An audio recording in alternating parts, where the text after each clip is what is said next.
Bicara tentang macet, salah satu transportasi adalah bagaimana kita hari ini memperluas, memperlebar jalan-jalan yang kita miliki. Mhm. Kalau dari Bekasi Selatan kan sudah merasakan tuh, di depan Pakuan, Pekayon sekarang udah lebar. Karena kita sudah punya kerjasama dengan PJT, bahwa tanah-tanah PJT yang hari ini, tanah-tanah Kementerian PU yang kemudian dikelola, dioperasional oleh PJT, apabila digunakan untuk pemerintah Kota Bekasi, itu bisa pakai.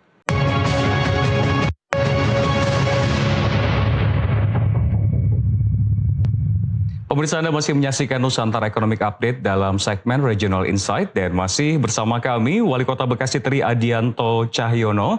Ya, Pak Wali Kota melanjutkan dialog tadi bagaimana posisi Kota Bekasi ketika membahas soal lingkungan. Karena kan seperti kita ketahui banyak kota mengejar ekonomi, investasi, kadang melupakan dari sisi itu. Ya, jadi yang begitu saya dilantik, saya menghadap Pak Gubernur. Pada waktu itu ada dua hal yang saya bicarakan tentang Pak Gubernur. Yang pertama adalah terkait dengan pengelolaan sampah. Jadi ada satu proses pembangunan yang berkelanjutan terkait dengan lingkungan yang hijau. Yang kedua adalah bagaimana ada satu dukungan secara kebijakan terkait dengan upaya Kota Bekasi ingin agar tidak ada lagi kabelisasi yang ada di atas. Kita sedang berproses untuk lagi ducting. Nah, kesulitannya pada waktu itu adalah bagaimana membagi terkait dengan kewenangan. Jalan itu ada aturannya. Ada kewenangan provinsi, ada kewenangan kota, ada kepentingan nasional kalau itu berdasarkan jalan. Nah, oleh karena kembali lagi tadi terkait dengan lingkungan yang hijau, kita harus selesaikan dulu faktor yang paling berat itu adalah bagaimana kita menghadapi 1.800 ton sampah per hari yang kita hadapi. Ya. Nah, oleh karena itu berbagai pilihan, alhamdulillah suatu proses perjalanan, akhirnya hari ini ya Pak Menko Pangan ya menginisiasi untuk kemudian hari ini melakukan pemusnahan sampah, ya kemudian beralih menjadi energi listrik. Nah, ini menjadi salah satu peluang, makanya Kota Bekasi menjadi salah satu batch pertama yang dianggap paling siap untuk diadukan kerjasama pengelolaan sampah untuk PSL ini. Iya, dan betul sekali untuk Jabodetabek sendiri pemirsa dan juga Pak Wali Kota kita ketahui ini sampah untuk diketahui saat ini menjadi permasalahan di Jabodetabek. Bisa dikatakan seperti itu dan ketika akhirnya kehadiran proyek PSL yang disebut-sebut strategis banyak masyarakat yang mempertanyakan bagaimana nih masyarakat bisa merasakan dan kapan melihat benar-benar hasilnya bisa terbukti. Ya, kalau misalnya kita lihat nih schedule-nya, kita dari awal kita sudah siapkan lahan kurang lebih 5 hektar. Dan untuk Kota Bekasi kita siapkan 6,1. Karena yang 1,1 hektarnya nanti kita bikinkan seperti hutan kota. Dan kita ingin membuktikan bahwa dengan adanya PSL tidak akan berimplikasi terkait dengan situs kehidupan lingkungan yang ada. Mereka tetap sehat dan kita akan membuat mini zoo kayak kebun binatang ini. Sehingga alam dan binatang itu bisa hidup secara berdampingan, walaupun di sana ada pabrik sampah. Nah, ini kita inisiasi kemungkinan akan ada sedikit lambatan karena kemarin itu yang baru kita lakukan pematangan lahan 2,2 hektar. Sehingga 2,9 hektarnya mulai minggu depan akan kita kerjakan kembali.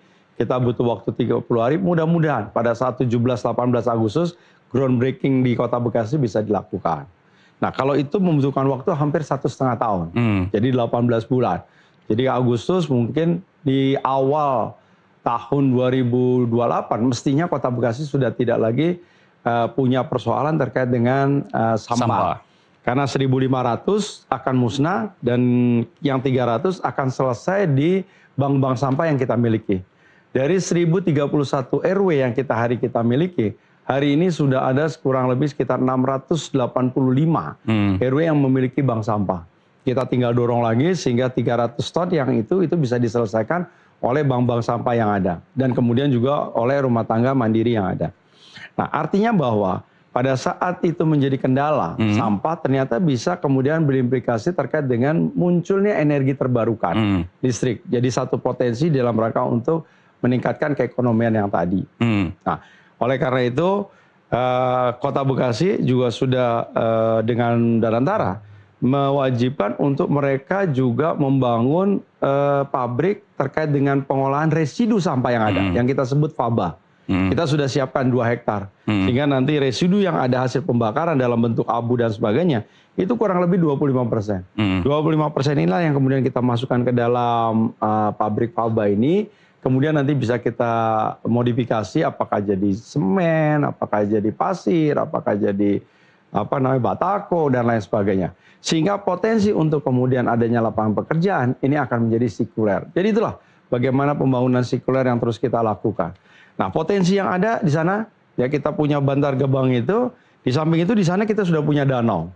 Kita sudah punya lapangan sepak bola. Kita sudah punya yang namanya lapangan bola voli pasir. Nah, kita juga punya lahan kurang lebih 6.000 dan itu kita akan siapkan menjadi kolam renang. Jadi ada satu proses pembangunan yang terus kita lakukan dan kemudian mampu nanti dinikmati warga masyarakat. Karena kita hadirkan nanti Bantar Gebang itu menjadi salah satu pintu gerbangnya Kota Bekasi. Di mana di dalam pabriknya itu pun kita akan siapkan pola proses perjalanan waktu. Bagaimana Bantar Gebang pada tahun 80-an dan hari ini Bantar Gebang tahun 2028. Jadi ada satu proses sehingga kita pernah kita mengetahui bagaimana sampah yang dulu masalah kemudian juga bisa kita kita selesaikan. Ada perputaran ekonomi sirkular berarti ya? Nah, untuk sampah yang sudah ada, kami juga sudah kerjasama dengan diinisiasi oleh Pak Kasat ya, bahwa sampah yang sudah ada itu akan dibuat menjadi pyrolysis. Jadi menjadi bahan bakar dari sampah-sampah yang sudah ada. Nah, ini sedang kita inisiasi lagi, jadi kita harapkan sampah yang datang habis, sampah yang menggunung pun juga habis dalam waktu yang mungkin bisa bersamaan. Salah satu keuntungannya buat kita adalah bahwa akhirnya hari ini kita tidak perlu lagi memerlukan lahan tambahan. Karena setiap tahun itu lahan itu kan harus ditambah. Sementara menambah lahan itu juga wilayah Bantar Gebang punya keterbatasan. Betul. Karena sekarang sampah yang di Bantar Gebang itu udah nggak jelas. Ini yang punya kabupaten, ini punya kota, ini punya DKI. Semuanya udah jadi satu. Termasuk kemarin kejadian pada saat longsor yang akhirnya tewas 6 pekerja yang kemudian hari ini tentu menjadi bencana dan harus kita antisipasi sejak dini. Baik. Dan kita ketahui memang PSL sendiri yang ada di Bekasi ini bukan hanya untuk menghapus atau minimalisir atau menghilangkan sampah hingga sampai tadi target 2028, tapi ada potensi ekonominya. Potensi ekonomi. Betul sekali. Tadi sempat dibahas bukan hanya menjadi energi listrik, namun tadi abu-abu bisa menjadi semen, jadi pasir, jadi kerikil. Termasuk juga jadi bahan bakar untuk pembakaran sampah selanjutnya. Apalagi itu tadi. Jadi kalau punya istri tiba-tiba antingnya hilang, bisa ketemu lagi emasnya. Oh emas.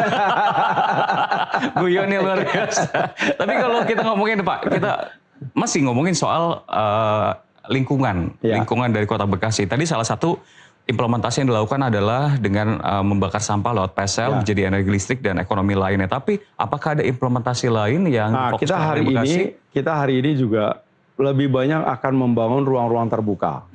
Dalam bentuknya adalah bagaimana juga berfungsi terkait dengan penanganan banjir. Persoalan menahun yang hari ini kita hadapi adalah kemacetan dan banjir. Nah, oleh karena itu khusus untuk banjir, sekarang kita lebih banyak membangun folder-folder air. Di samping pada saat musim hujan dia bisa menahan air, tapi saat musim kemarau dia sebagai cadangan. Ya, jadi kita lebih banyak. Kita tahun kemarin itu membuat 3 folder. Ya, ada folder di Rawalumbu, kemudian juga di di Betos, dan kemudian juga kita bangun yang ada di Kaliabang. Jadi di samping dia fungsi folder tampungan air, itu juga kita siapkan sebagai pusat kegiatan untuk mereka rekreasi. Jadi bisa untuk jogging track, ada mainan anak-anak dan lain sebagainya. Itu adalah konsep untuk penanganan banjir. Untuk ruang terbuka hijaunya, setiap tahun kami minimal akan membangun 56 taman di masing-masing kelurahan. Yang kita sebut programnya itu bantuan kepada LPM dan BKM.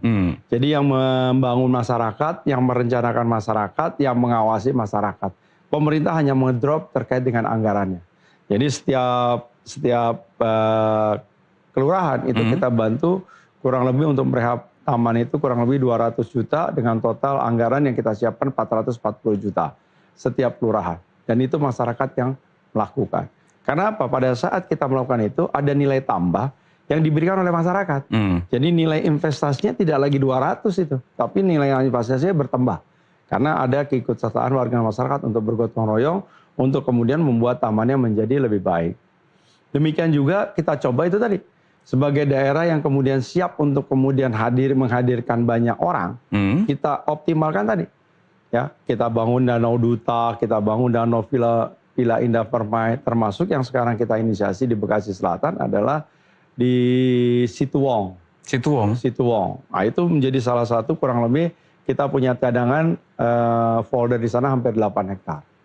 Baik. Nah, itu nanti di samping menjadi destinasi olahraga, juga mungkin nanti kita buat seperti kayak Sumarekon gitu, jadi ada tempat-tempat yang restoran, tempat makan dan lain sebagainya. Seperti Bekasi apa namanya tuh? BCBD. Ya, BCBD. Saya sering lari di sana. Tapi kalau berbicara ngomongin soal ruang terbuka hijau, lingkungan dan lain-lain, apakah fokus terhadap lingkungan yang lebih sehat itu juga masuk ke dalam transportasi? Karena kan salah satu permasalahan di Jabodetabek itu adalah kemacetan. Apakah mungkin kemacetannya coba diurai atau kualitas dari kendaraan-kendaraan yang coba disasar, ada sebuah kebijakan atau syarat agar CO2-nya tidak begitu banyak, CO-nya tidak banyak dihasilkan? Yang pertama tadi kita bicara tentang banjir.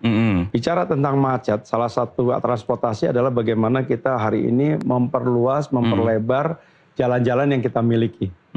Kalau dari Bekasi Selatan kan sudah merasakan tuh, di depan Pakuan, Pekayon sekarang udah lebar. Karena kita sudah punya kerjasama dengan PJT, bahwa tanah-tanah PJT yang hari ini, tanah-tanah Kementerian PU yang kemudian dikelola, dioperasional oleh PJT, apabila digunakan untuk pemerintah Kota Bekasi, itu bisa pakai.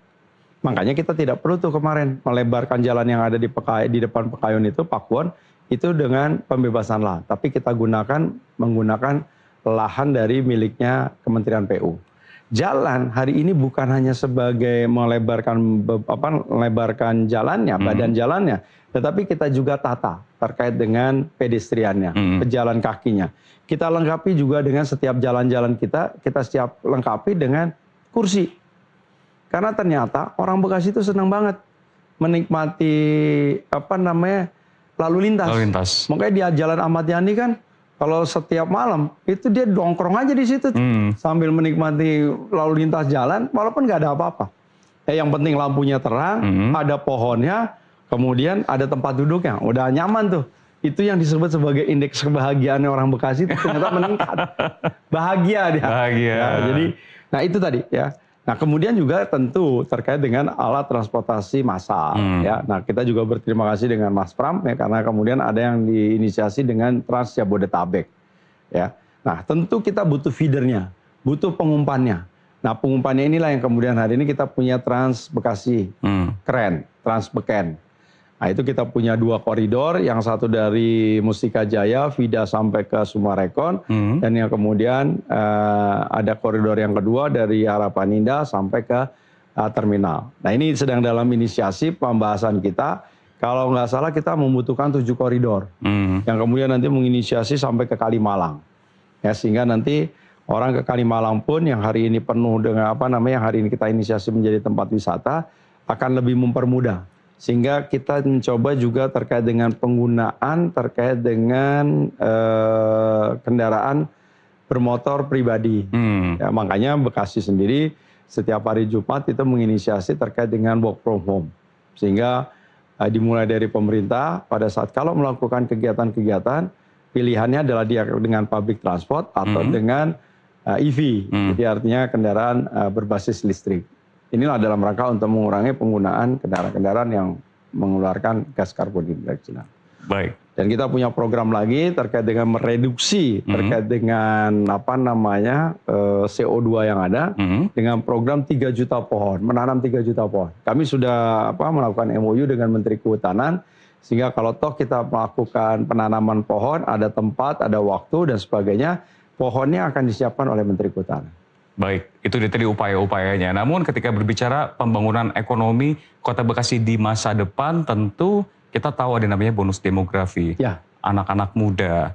Tadi mungkin sempat disinggung berbagai upaya dari pemerintah Kota Bekasi demi anak-anak muda diberikan pelatihan ini itu. Tapi kalau kita bicara secara lebih jelas atau gambaran besarnya, apakah ada strategi atau upaya yang dilakukan untuk melihat anak-anak muda agar mereka memiliki skill dan juga bisa membangun ekonomi dari Kota Bekasi di masa mendatang? Ya, salah satunya kemarin kita sudah kalau lihat kemarin perpustakaan yang ada, itu juga menjadi salah satu tempat bahwa kita membangun perpustakaan, itu juga di dalamnya akan kita siapkan co-working space. Co-working space. Ya, sehingga memberikan kesempatan kepada anak-anak muda agar mereka kalau toh tidak punya kantor, mereka sudah berkantor aja yang disediakan oleh pemerintah dengan segala fasilitasnya. Karena salah satu nilai tambah kita, itu kita memiliki yang namanya jaringan internet yang paling cepat. Se-Indonesia. Luar biasa. Ya, penggunaan gadget pun yang paling besar itu di Kota Bekasi. Dengan penduduk 2,5 juta, penggunaan gadget itu penggunanya hampir 7.500. 7,5 juta. Jadi artinya setiap orang Kota Bekasi, anak Bekasi itu pasti dia punya 3 alat komunikasi. Ini menjadi salah satu bagaimana hari ini memang digitalisasi menjadi peranan penting. Tinggal pemerintah itu tadi memberikan kesempatan kepada mereka dengan berbagai fasilitas yang ada. Makanya kenapa kemudian kita menginisiasi tidak ada lagi tuh nanti kabel-kabel apa tuh berjuntai yang terkait dengan tidak saja listrik, karena sekarang yang lebih banyak itu kan kabel-kabel itu internet. Karena di Kota Bekasi hampir ada 16 provider yang kemudian mereka berada. Nah, kalau itu semuanya nanti dikelola oleh PDMP ya, miliknya BUMD-nya Kota Bekasi, ini akan kemudian nanti akan lebih mempermudah terkait dengan penggunaan jaringan yang diperlukan oleh anak muda.